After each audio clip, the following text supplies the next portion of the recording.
Controversy ఒకటి నడుస్తుంది. ఏంటిది?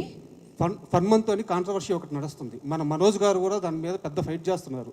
ఒక చిన్న పాపని అబ్యూజ్ చేసి, చైల్డ్ అబ్యూజ్, ట్రోలర్స్, రోస్టర్స్ అని చెప్పేసి ఫన్మంత్ అనే ఒక ఛానల్ వాళ్ళు, మన మనోజ్ గారు కూడా దాని మీద చాలా సీరియస్గా ఫైట్ చేస్తున్నారు. అంటే మాకు తెలిసి మంచి ఫ్యామిలీ అంటే ఓన్లీ సినిమాలే కాదు, సొసైటీలో ఉన్న గుడ్ కూడా వాళ్ళు గుడ్ కోసం ఫైట్ చేస్తారు, బ్యాడ్ని అపోజ్ చేస్తారు.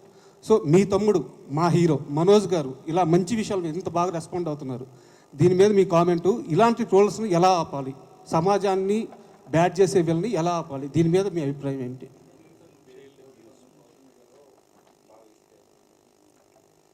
అండి, నాకు బాధ వేస్తుంది ఫస్ట్ అండ్ ఫార్మోస్ట్.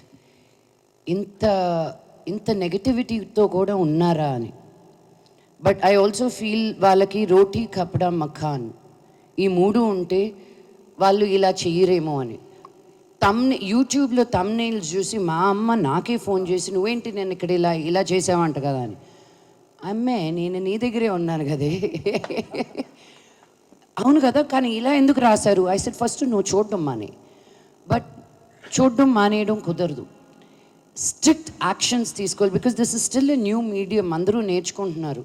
అందరూ ఎంత సెన్సేషనల్గా పెడితే, లక్ష్మీ మంచు స్లాపింగ్ సంబడి అని ఉంది యూట్యూబ్లో, అది మీరు క్లిక్ చేస్తే నేను మేజర్ చంద్రకాంత్కి క్లాప్ కొడుతున్నాను. దానికి స్లాప్కి క్లాప్కి తేడా తెలియని వాళ్ళతోటి డిస్కషన్ ఎలా చేయాలండి?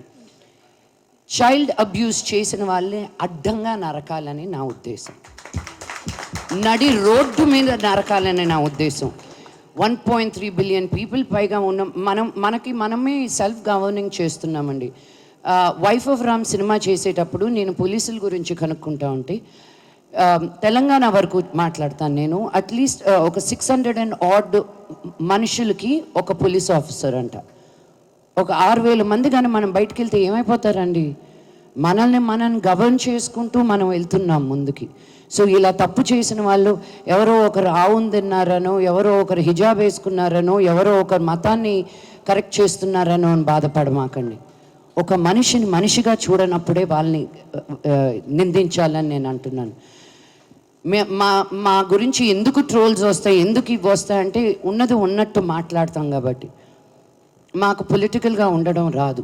మా నాన్న ఎప్పుడు అన్నారు, ఏదైనా అన్యాయం జరుగుతుంటే ముందుకెళ్ళి ఫైట్ చేయండి అని. మమ్మల్ని చూసి ఇంకో 100 మంది వస్తారని. ఎవరో ఇంట్లో కూర్చొని అలా టైప్ కొట్టుకునే వాళ్ళ గురించి నేను ఆలోచించడం కరెక్ట్ కాదు. సో మనోజ్ ఏది చేసినా ఆలోచించి, ఎంత ఎమోషనల్గా ఇంపల్సివ్గా ఉన్నా కూడాను ముందుకొచ్చి ఫైట్ చేస్తే ఒక ధైర్యం అని వస్తుంది నార్మల్ మనుషులకు కూడా. అందుకే నాకున్న ఈ ప్లాట్ఫామ్, ఈ వాయిస్ని నేను తక్కువ అంచనాగా చేయను. ఈరోజు 33 స్కూల్స్ ఓపెన్ చేసాం మేము యాదగిరిగుట్టలో. ఈ 2022 నుంచి ఇప్పటి వరకు 84 గవర్నమెంట్ స్కూల్స్లో స్మార్ట్ క్లాస్ రూమ్స్ పెట్టాం. అక్కడికి ఎందుకు వెళ్ళి పెడుతున్నారండి, ఇక్కడ పెడితే మీకు ఇంకా ఎక్కువ మీడియా కవరేజ్ ఉంటుంది కదా అని. నేను మీడియా కవరేజ్ గురించి ఆలోచిస్తే యాదగిరిగుట్ట దాకా నేను వెళ్ళి చెయ్యాలా? నాకు బలహీన వర్గాలకి హెల్ప్ చేయాలంటే నాకు ఇష్టం. మా నాన్నకి నాకు ఒకటి తేడా, ఆయన గవర్నమెంట్ స్కూల్కి వెళ్ళారు, నేను ప్రైవేట్ స్కూల్కి వెళ్ళాను. ఆయన బయటకు వచ్చి ఏదో ఒకటి ఉండకపోతే నేను కూడా మోదుగులపాలెంలో రైతు బిడ్డగానే మిగిలిపోయేదాన్ని. అది తక్కువ అనట్లేదు నేను, కానీ అందరికీ ఒక ఆపర్చునిటీ ఉండాలి అన్న ఉద్దేశంతో నేను గవర్నమెంట్ స్కూల్ పిల్లలతోటి పనిచేస్తున్నాను. ఊరిని బాగు చేయనక్కర్లే, ఒక బడిని బాగు చేస్తే చాలు, వాళ్ళే ఊరిని బాగు చేస్తారన్న నమ్మకం నాకు.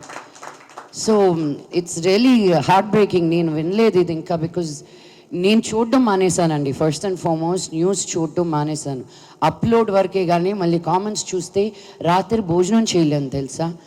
ఎందుకు ఇంత హర్ట్ఫుల్గా మాట్లాడతారు? యూనో, వ్యక్తిగతంగా మా ఫ్యామిలీని అంటారు, మా అమ్మని అంటారు, నా కూతుర్ని అంటారు. వెనక్కి తిరిగి నేను కానీ నేను అనడంలో ఎంతసేపు పడుతుంది చెప్పు? మీకు లేరా అమ్మలు, మీకు లేరా కూతుర్లు?